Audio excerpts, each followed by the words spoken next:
10 மினிட்ஸ்லேயே செய்கிற மாதிரி ஒரு தீபாவளி ஸ்வீட் கோதுமை பர்ஃபி எப்படி செய்யுதுன்னு பார்ப்போம். நான் எல்லா மெஷர்மெண்ட்டும் இந்த 125 ml கப்பில் தான் எடுத்திருக்கேன். ஒரு கனமான வானலியில் 1/2 கப் நெய் சேர்த்து லேசாக சூடானதும் 1 கப் கோதுமை மாவு சேர்த்து கைவிடாமல் வறுத்து மாவோட நிறம் லைட் ப்ரௌன் ஆகி நல்லா வாசனை வரும். மாவு இது மாதிரி நீர் தாப்பில் வந்துடும். அந்த ஸ்டேஜில் அடுப்பை நிறுத்திடுங்க.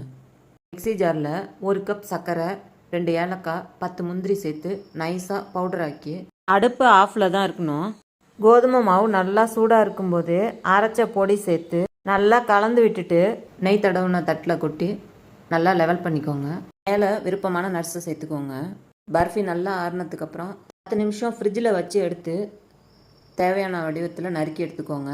இல்லைன்னா இதை மாதிரி சாக்லேட் மோல்டில் வச்சு அழுத்தி எடுத்து ஷேப் பண்ணிக்கோங்க.